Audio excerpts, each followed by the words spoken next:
Hi friends, പുതിയ വീഡിയോയിലേക്ക് എല്ലാവർക്കും സ്വാഗതം. നമ്മളെ ഒരു സ്റ്റീരിയോ ആംപ്ലിഫയർ ആണ് നമ്മൾ മുന്നേ ചെയ്തിട്ടുണ്ടായിരുന്നതാണ്. ഒരു 7 കൊല്ലം മുമ്പ് ചെയ്തിട്ടുണ്ടായിരുന്ന സാധനമാണ്. അപ്പോൾ അത് റീവർക്ക് ചെയ്യാൻ വേണ്ടിയിട്ട് കൊടുത്തിട്ടുള്ളതാണ്. ഇപ്പം എന്താ കാരണം എന്ന് പറഞ്ഞത്, പവർ കുറവാണ്. പവർ പുറത്തേക്കൊക്കെ വയ്ക്കുമ്പോൾ പവർ കുറവായ കാരണം നമുക്ക് അധികം പവറും കാര്യങ്ങളൊന്നും ഇല്ല. അപ്പോൾ ആംപ്ലിഫയർ ലേശം പവർ കുറവാണ്. അപ്പോൾ ഇതിൻ്റെ ഉള്ളിൽ എന്തൊക്കെ സാധനങ്ങളാണ് ഉപയോഗിച്ചിട്ടുള്ളത് നമുക്ക് യൂട്യൂബ് ചാനലും കാര്യങ്ങളൊന്നും ഇല്ല. അപ്പോൾ നമ്മൾ ആ കാലഘട്ടത്തിൽ ചെയ്തിട്ടുള്ളതാണ്. പ്ലൈവുഡൊക്കെ നല്ല പ്ലൈവുഡ് വെച്ചിട്ടുള്ളതാണ് അടിച്ചിട്ടുള്ളത്. അപ്പോൾ കാരണം പെയിന്റ് പോലും അടിച്ചിട്ടില്ല. അപ്പോൾ ഇത് പെയിന്റ് അടിക്കണം.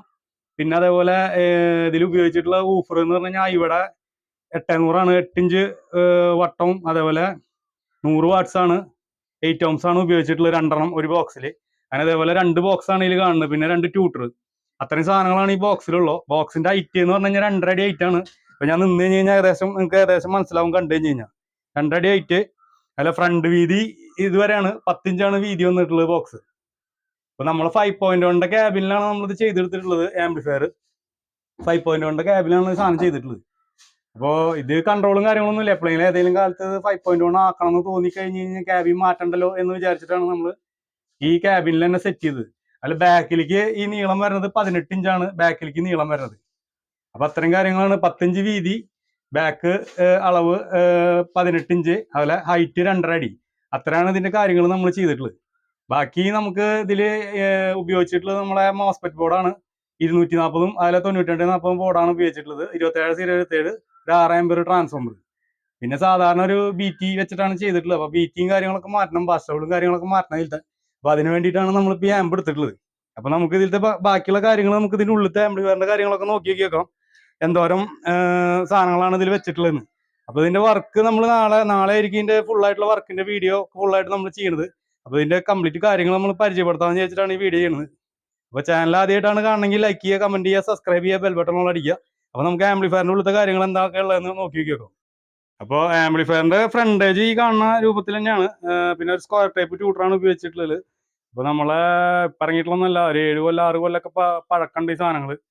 5-6 കൊല്ലത്തോളം പഴക്കമുണ്ട് ഊഫറും കാര്യങ്ങളൊക്കെ. അത് നമ്മൾ സൂക്ഷിക്കുന്നതിനനുസരിച്ചിട്ടാണ് ഇത്രയും വൃത്തിയിലിരിക്കണം. അപ്പോൾ ഇതിന്റെ ഫുള്ള് പെയിന്റിങ്ങും കാര്യങ്ങളൊക്കെ നമുക്ക് ചെയ്യാണ്ട്. അപ്പോൾ ക്യാബിന്റെ മൂടി നമ്മൾ അയച്ചു വെച്ചിട്ടുണ്ട് ഓൾറെഡി. ക്യാബിന്റെ മൂടി നമ്മൾ അയച്ചു വെച്ചിട്ടുള്ളതാണ്. അപ്പോൾ ക്യാബിന്റെ മൂടി നമുക്ക് തുറക്കാം. ഇതേപോലെയാണ് സെറ്റ് ചെയ്തിട്ടുള്ളത്. അപ്പോൾ ഇതാണ് ട്രാൻസ്ഫോമർ, 6 ആംപിയർ ട്രാൻസ്ഫോമർ. ഇതിനൊരു 1400 റുപ്യൊക്കെ വില വരുന്നുള്ളൂ. വെറുതെ അലുമിനിയം ട്രാൻസ്ഫോമർ വെച്ചിട്ട് വെറുതെ വർക്കിംഗ് കളയേണ്ട കാര്യമില്ല. നമുക്ക് 1400 റുപ്യക്ക് നമുക്ക് ഇവിടെ നല്ല കോപ്പർ വൈൻഡിങ് സാധനം കിട്ടാണ്ട്.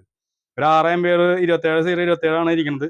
പിന്നെ കപ്പാസിറ്റർ നമ്മൾ ഉപയോഗിച്ചിട്ടുള്ളത് 50 വോൾട്ട് കപ്പാസിറ്റർ 4700 ഇതിൽ ഉപയോഗിച്ചിട്ടുള്ളത്. അപ്പോൾ അങ്ങനെ കപ്പാസിറ്റർ. പിന്നെ നമ്മൾ 12 വോൾട്ട് സപ്ലൈക്ക് വേണ്ടിയിട്ട് 25 4700. സബിന്റെ ബോർഡാണ് ഇതിൽ ഇരിക്കുന്നത്. ഇനിയിപ്പോൾ ഏതെങ്കിലും കാലഘട്ടത്തിൽ നമുക്കിത് 5.1 ആക്കണം എന്നുണ്ടെങ്കിൽ ആക്കാൻ വേണ്ടിയിട്ടാണ് നമ്മൾ സബിന്റെ ബോർഡ്, ഫിൽറ്റർ അടക്കമുള്ള ബോർഡ് വെച്ചിട്ടുള്ളത്. പിന്നെ നമ്മളെ ഒരു BT ബോർഡാണ് ഈ കാണുന്നതാണ്. അതിന്റെ BT ബോർഡ് ഇതാണ് നമ്മൾ ഉപയോഗിച്ചിട്ടുള്ള BT ബോർഡ്. അപ്പോൾ അത് കുറെ കാലമായി നമ്മളിതിൽ വെച്ചിട്ട്. അതിന്റെ പേരും കാര്യങ്ങളൊന്നും ഇല്ല. അപ്പോൾ ആ പേരും കാര്യങ്ങളൊക്കെ അതിന് ഇതുണ്ടാവും. നമുക്ക് ഈ ബോർഡ് എന്തായാലും മാറ്റാനുള്ളതാണ്. 12 വോൾട്ട് സിംഗിൾ സപ്ലൈ ബോർഡാണ് കാണുന്നത്. 12 വോൾട്ട് സിംഗിൾ സപ്ലൈ അല്ല, ഡുവൽ സപ്ലൈ ബോർഡാണ് ഈ കാണുന്നത്. സോറി. അപ്പോൾ ഇതാണ് സപ്ലൈ ഒക്കെ ഇതിൽ കൊടുത്തിട്ടുള്ളത്. അപ്പോൾ കൺട്രോൾ നേരെ ഇതിന് മീത് പിടിപ്പിച്ചു കൊടുക്കുകയാണ് നമ്മൾ. ബാസും ഡബിളും കൺട്രോൾ നമ്മൾ ഫ്രണ്ടിൽ ആ ബോർഡൊക്കെ അങ്ങനെ വെച്ചിട്ട് ബോർഡിന്റെ മീത് നമ്മൾ സെറ്റ് ചെയ്തിട്ടാണ് ഈ സാധനം വെച്ചിട്ടുള്ളത്. പിന്നെ നമ്മളെ പഴയ ടൈറ്റാന്റെ BT ഈ കാണുന്നത് റീസെറ്റുള്ള BT ബാസ് കുറവാണ്. അപ്പോൾ ഗെയിനും കാര്യങ്ങളൊന്നും ഇല്ല ഇതിനധികം. അപ്പോൾ വോളിയൊക്കെ ഒരു പരിമിതിക്കുള്ള വോളിയുള്ളൂ. മോസ്പെറ്റ് ബോർഡിന്റെ അത്രയ്ക്ക് അധികം വോളിയൊന്നും ഇല്ല. അപ്പോൾ നമുക്ക് ഈ സ്റ്റീരിയോ അല്ല, മോണോ സബിന്റെ ബോർഡ് നമുക്ക് സ്റ്റീരിയോ ആയിട്ട് ഉപയോഗിക്കാം, അതേപോലെ മോണോ ആയിട്ട് ഉപയോഗിക്കാം. ബ്രിഡ്ജിങ് കണക്ഷൻ നമുക്ക് സ്വിച്ചിങ് വഴി നടത്താൻ പറ്റും. അപ്പൊ നമുക്കിത് സ്റ്റീരിയോ ആയിട്ട് ഉപയോഗിക്കേണ്ട കാരണമാണ് നമ്മളിത് ഇങ്ങനെ ചെയ്തിട്ടുള്ളത്. ബാക്കിൽ ഒരു അത്യാവശ്യം കുഴപ്പമില്ലാത്ത ഫാന്, ഒരു ഫീസ് ഹോൾഡർ. അപ്പൊ അത്തരം കാര്യങ്ങളാണ് നമ്മൾ ഇതിൽ ചെയ്തിട്ടുള്ളത്. പിന്നെ ഒരു ഇൻപുട്ട്, ഒരു RCA ഇൻപുട്ട് നമ്മൾ കൊടുത്തിട്ടുണ്ട് ബാക്കിൽ. അതിനുള്ള വയറാണ് ഈ പോയിട്ടുള്ളത് ആ തറ്റത്തേക്ക്. ഇത്തരം കാര്യങ്ങളാണ് നമ്മൾ ചെയ്തിട്ടുള്ളത് ഇതിൽ. ഇനി നമുക്ക് ഇതിൽ കയറ്റാനുള്ള ബോർഡുകളും കാര്യങ്ങളൊക്കെ നോക്കി വെക്കാം. ബോർഡ് നമ്മൾ മേടിച്ചിട്ടുള്ള ബോർഡൊന്നല്ല, നമ്മൾ തന്നെ അസംബിൾ ചെയ്തിട്ടുള്ള ബോർഡാണ് സാധനം. അപ്പോൾ അതിൻ്റെതായ വർക്കിംഗ് കാര്യങ്ങളൊക്കെ ബോർഡിനുണ്ടാവും. അത്യാവശ്യം നല്ല രീതിയിലുള്ള ബാസ് ബൂസ്റ്റിങ്ങും വോളിയം വിത്ത് സൗണ്ടാണ്. നല്ല രീതിയിലുള്ള സൗണ്ടും തുറന്ന സൗണ്ടും നമുക്ക് കിട്ടും, പതറാത്ത ബാസും. അപ്പൊ അതിന്റെ വർക്കിംഗ് നമുക്ക് കേട്ട് നോക്കി കേൾക്കാം എന്തോരം വർക്കിംഗ് ഉണ്ട് കാര്യങ്ങളുണ്ടെന്ന്. ഇപ്പോഴത്തെ വർക്കിങ്ങും ഇത് കഴിഞ്ഞിട്ടുള്ള വർക്കിംഗ് നമുക്ക് നോക്കാം. ഇപ്പൊ നമുക്കൊന്ന് ടെസ്റ്റ് ചെയ്ത് നോക്കി കേൾക്കാം എന്തോരം വർക്കിംഗ് ഉണ്ട് എന്നുള്ളത്. അത് കഴിഞ്ഞിട്ട് ബാക്കിയുള്ളത് നമുക്ക് ബോർഡ് കയറ്റിയിട്ട് എന്തായാലും ഇപ്പൊ ഈ ഒരു ഒറ്റ വീഡിയോട് കൂടിയിട്ട് നമുക്കത് അവസാനിപ്പിക്കാൻ പറ്റില്ല. അപ്പൊ ആ സ്ഥിതിക്ക് നമുക്ക് ബോർഡ് കൂടി കാര്യങ്ങളൊക്കെ കയറ്റിയിട്ട് നമുക്ക് അടുത്ത പാർട്ട് 2 പാർട്ടായിട്ടാണ് നമ്മൾ ചെയ്യാൻ ഉദ്ദേശിച്ചിട്ടുള്ളത്. അപ്പൊ അടുത്ത പാർട്ടിൽ നമുക്ക് ഇതിന്റെ ബാക്കിയുള്ള അസംബ്ലിങ്ങും ബോർഡ് കയറ്റുന്നതും ഒക്കെ കൂടിയിട്ട് നമുക്ക് ചെയ്യാൻ പറ്റും. അപ്പൊ അതിന് വേണ്ടിയിട്ടാണ് ചെയ്യണത്. അപ്പൊ നമുക്ക് ബോർഡുകൾ നമുക്ക് പരിചയപ്പെടാം, ഇതിൽ കയറ്റാൻ പോണ ബോർഡുകൾ നമുക്ക് പരിചയപ്പെടാം. അപ്പൊ ആ ബോർഡുകൾ നമുക്ക് കാണാം. അപ്പൊ ഇതാണ് നമ്മളെ ബോർഡ് ഒരെണ്ണം. നമ്മളിത് അസംബിൾ ചെയ്തിട്ടുള്ളതാണ്. അസംബിൾ ചെയ്യുന്ന വീഡിയോയും കാര്യങ്ങളൊന്നും കാണിച്ചിട്ടില്ല. അതിന്റെ സർക്യൂട്ടും കാര്യങ്ങളൊക്കെ ഒരുപാട് ആൾക്കാർ ചോദിച്ചിട്ടുണ്ടായിരുന്നു. അപ്പൊ നമുക്ക് എന്തായാലും ഈ സാധനത്തിന്റെ വർക്കിംഗ് എന്തോരം ഉണ്ടെന്ന് നോക്കിയിട്ട് നമുക്ക് ഇതിന്റെ സർക്യൂട്ടും കാര്യങ്ങളൊക്കെ എല്ലാവർക്കും തരണ്ടേ തന്നെ എന്തായാലും. അപ്പൊ ഇതാണ് നമ്മളെ ബോർഡ്. ഒരു ചാനലിൽ 3 ട്രാൻസിസ്റ്ററാണ് ഇതിൽ ഉപയോഗിച്ചിട്ടുള്ളത്. ഫസ്റ്റത്തെ ട്രാൻസിസ്റ്റർ 1815, രണ്ടാമത്തെ 547, പിന്നെ 548. അങ്ങനെ 3 ട്രാൻസിസ്റ്ററാണ് ഒരു ചാനലിന് വേണ്ടിയിട്ട് നമ്മൾ വെച്ചിട്ടുള്ളത്. പിന്നെ അതിന് ഗെയിൻ അഡ്ജസ്റ്റ് ചെയ്യാൻ വേണ്ടിയിട്ട് നമുക്ക് 2 പ്രീസെറ്റ് നമ്മൾ കൊടുത്തിട്ടുണ്ട്. ഇതേപോലത്തെ ഒരു കോമൺ PCBയിലാണ് നമ്മളിത് സെറ്റ് ചെയ്തെടുത്തിട്ടുള്ളത്. അപ്പോൾ ഇത്രയും കാര്യങ്ങൾ നമ്മൾ ഇതിൽ ചെയ്തിട്ടുണ്ട്. ഈ ബോർഡാണ് നമ്മൾ വരുന്നത്. 12 വോൾട്ട് സിംഗിൾ സപ്ലൈ ആണ് ഈ ബോർഡ് വരുന്നത്. അപ്പോൾ അതേപോലെ ഈ ബോർഡ് വെച്ചാൽ തന്നെ അത്യാവശ്യം നല്ല വർക്കിംഗ് ഈ സാധനത്തിന് ഉണ്ടാവും, നല്ല രീതിയിലുള്ള വർക്കിംഗ് ഉണ്ടാവും. അപ്പോൾ ഈ സാധാരണ ഇപ്പോഴുള്ള വർക്കിംഗ് അല്ല, ഇതിനായിട്ട് ഡബിൾ വർക്കിംഗ് ആയിരിക്കും. സാധാരണ നമ്മൾ പുറത്തേക്കൊക്കെ ഇറക്കി വെച്ച് കഴിഞ്ഞാൽ ശരിക്കും സബ് വർക്ക് ചെയ്യണ പോലെ ഈ സാധനം വർക്ക് ചെയ്യും. അപ്പോൾ കുറെ നമ്മൾ കമ്പനി ബോർഡ് മേടിച്ചേക്കാനായിട്ട് നല്ല നമ്മൾ സ്വന്തമായിട്ട് ഉണ്ടാക്കുന്ന ബോർഡിന്റെ വർക്കിംഗ് വേറൊരു ലെവൽ തന്നെയാവുക. അപ്പൊ അത് കാരണമാണ് നമ്മൾ ഇങ്ങനത്തെ ബോർഡുകൾ ഇപ്പോഴും അസംബിൾ ചെയ്തിട്ട് തന്നെ വെക്കണം, ഇങ്ങനത്തെ ബോർഡുകളൊക്കെ. പിന്നെ BT ബോർഡ് നമ്മൾ ചെയ്യണത് ഇതാണ് ബോർഡ്. ശക്തിയുടെ BT ബോർഡാണ് ഈ കാണുന്നത്. 24 വോൾട്ടാണ് ഇതിന്റെ സപ്ലൈ വരുന്നത്. അപ്പോൾ 24 വോൾട്ട് സപ്ലൈ എന്ന് പറഞ്ഞു കഴിഞ്ഞാൽ 24/0/24 സപ്ലൈ വരുന്നത്. അപ്പോൾ 24/0/24 ആകുമ്പോൾ ഒരു 18 വോൾട്ട് ട്രാൻസ്ഫോമർ 1 ആംപിയർ ഇതിന് നമ്മൾ ചിലപ്പോൾ സെപ്പറേറ്റ് കൊടുക്കേണ്ടി വരും.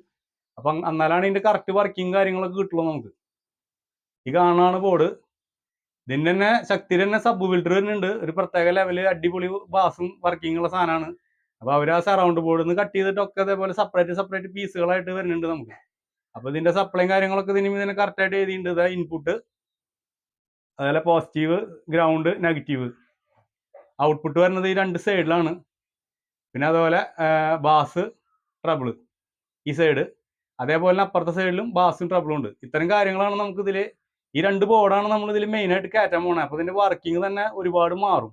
നല്ല രീതിയിലുള്ള ഒരു വർക്കിംഗ് തന്നെ നമുക്ക് കിട്ടും. ഇപ്പോഴുള്ള വർക്കിംഗ് നമുക്ക് നോക്കി നോക്കിയേക്കാം, ചെക്ക് ചെയ്ത് നോക്കിയേക്കാം ആംബിന് എന്തോരം വർക്കിംഗ് ഉണ്ട് എന്നുള്ളത്. അപ്പോൾ നമുക്ക് ചെക്കിങ്ങിലേക്ക് കിടക്കാം. അപ്പോൾ നമ്മൾ മ്യൂസിക് പ്ലേ ചെയ്തിട്ടുണ്ട്, നമുക്ക് എന്തോരം വർക്കിംഗ് ഉണ്ടെന്ന് നോക്കി നോക്കിയേക്കാം. ഇപ്പോഴുള്ള വർക്കിംഗ് കേട്ടോ. ഇനി ബോർഡ് വെച്ചതിന് ശേഷം നമ്മൾ അടുത്ത വീഡിയോയിലായിരിക്കും അതിന്റെ വർക്കിംഗ് കാര്യങ്ങളൊക്കെ കാണിക്കുന്നത്.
അപ്പൊ ഇതാണ് ഈ ആംപ്ലിഫയറിന്റെ വർക്കിംഗ്. ഇത് ഇതിനായിട്ടും പവർഫുൾ ആക്കി എടുക്കുക. അത്യാവശ്യം നല്ല പവറുള്ള വർക്കിംഗ് തന്നെയാണ് ഇപ്പോഴും.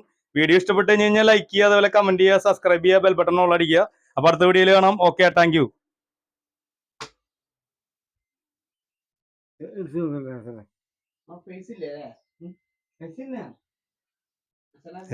അത് പോയിണ്ടാവൂല ഇപ്പൊ മൊത്തം.